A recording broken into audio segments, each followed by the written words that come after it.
Hai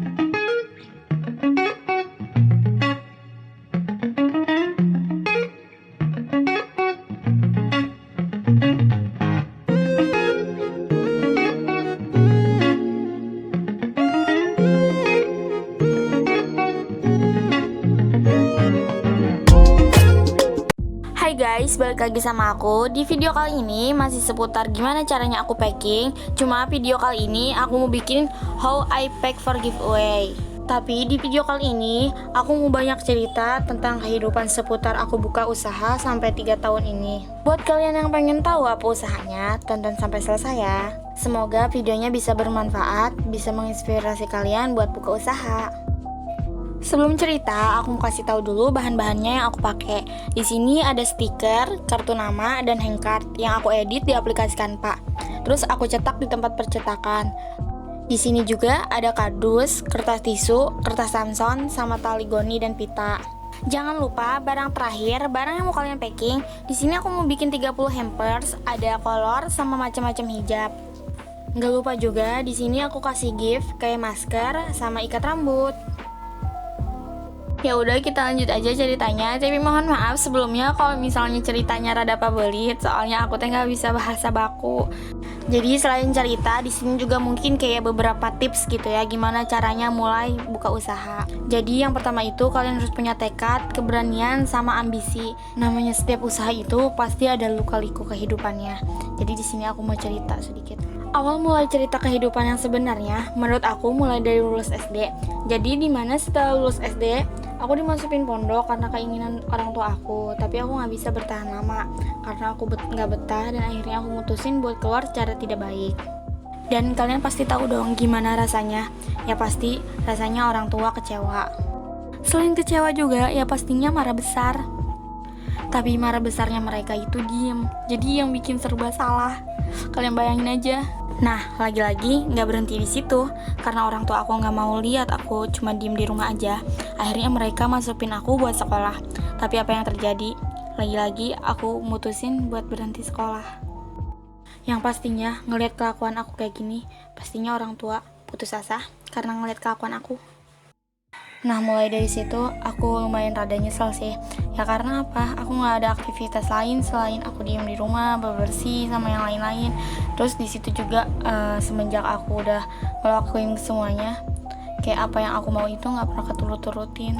Tapi di situ juga aku maklumin karena ya itu, ini kesalahan aku, ini aku yang ambil keputusan, jadi aku harus terima resikonya.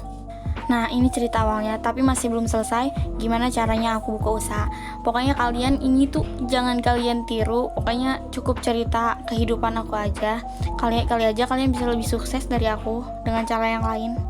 Nih ya, dari awal aku masuk pesantren itu, aku udah punya keinginan buat beli kamera.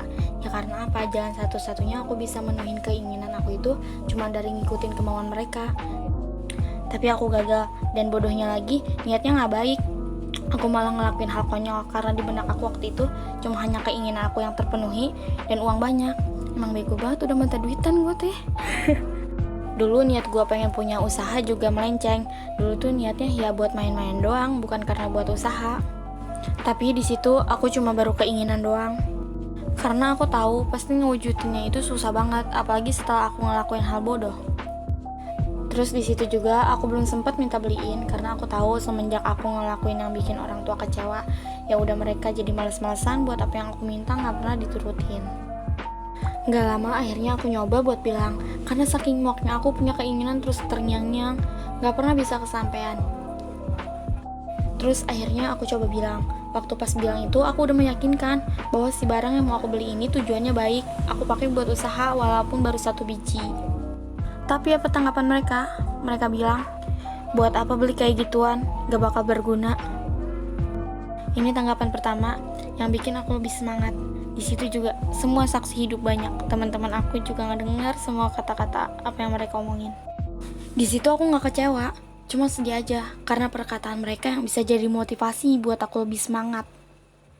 Tapi di sini aku masih punya keinginan sama ambisi, sampai akhirnya aku terus maksa.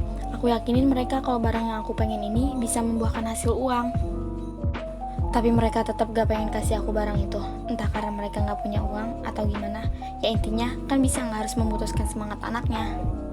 Di situ juga sempat putus asa, cuman putus asanya aku tuh sementara. Jadi hari esoknya itu aku cari cara gimana pokoknya aku harus bisa beli barang yang aku mau.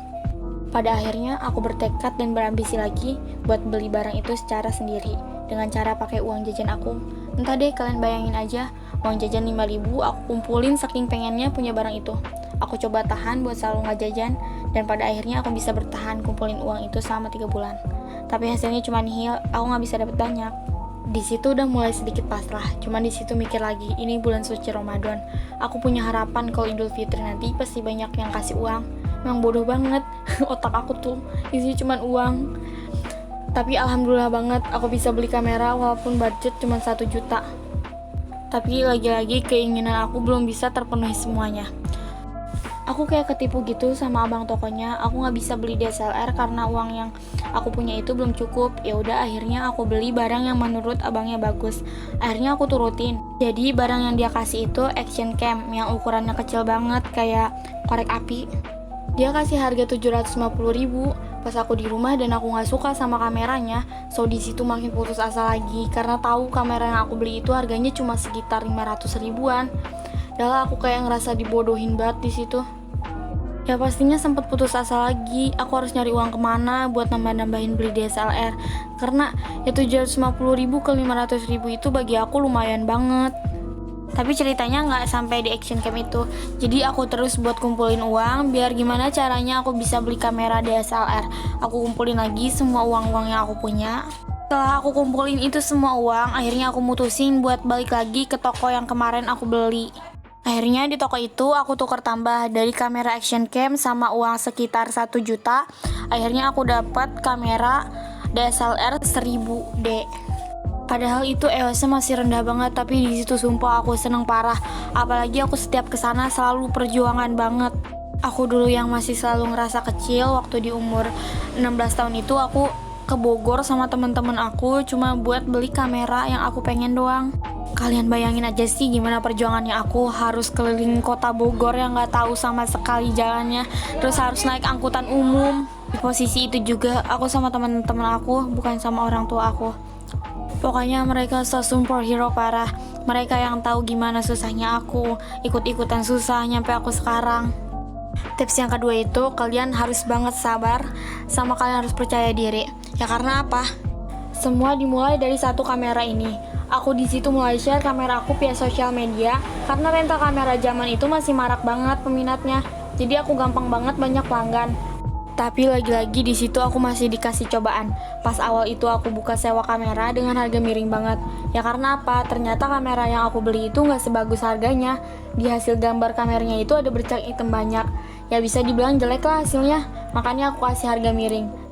Tapi di situ juga aku masih percaya diri. Aku yakin bahwa kamera yang aku punya itu masih bisa dipakai dengan layak.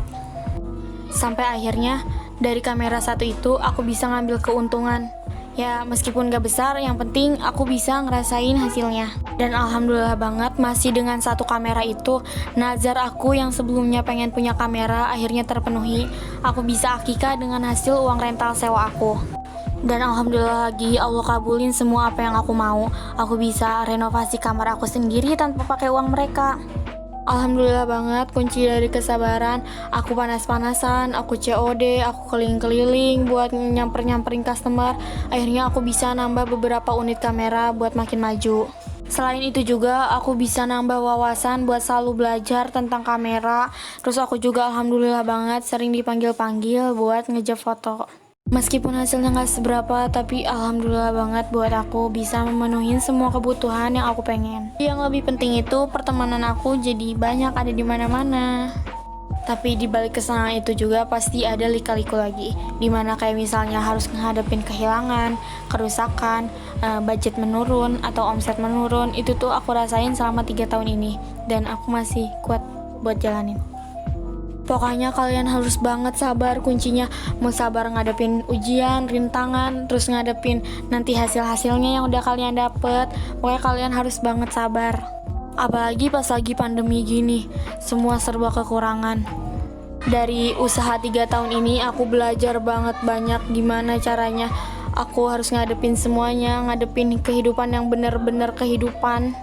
Meskipun hasilnya belum maksimal karena di sana masih banyak yang udah lebih sukses daripada aku. Tapi yang terpenting itu aku bisa buktiin ke mereka. Aku bisa sukses lewat jalan aku sendiri. Tapi alhamdulillah lagi, bukannya ria atau sombong, di umur 17 tahun ini aku setiap tahunnya selalu ngerayain giveaway buat customer-customer yang udah setia banget nemenin aku selama 3 tahun ini. Terus aku juga selalu gak lupa buat nyisihin uang hasil-hasil kamera buat aku santunin ke yang membutuhkan di setiap tahunnya. Semoga juga bisa menginspirasi kalian dan semoga kalian suka sama packingan yang aku kasih buat giveaway nanti. Segini dulu aja ceritanya. Makasih banyak buat semua customer-customer aku dan penonton setia aku yang udah nonton video ini sampai selesai. Jadi giveaway ini aku bagiin untuk umum. Aku upload rules-rulesnya itu di akun Facebook aku. Jadi buat kalian yang mau ikutan bisa langsung cek Facebook aku aja ya. Tanggal vote-nya itu mulai dari tanggal 5 November sampai 9 November. Nah, tanggal 10-nya itu vote terakhir aku umumin siapa nama-nama pemenangnya. Jadi buat kalian yang penasaran bisa langsung cek. Nah, kita lanjut aja gimana caranya aku packing barang-barang yang mau aku bagiin.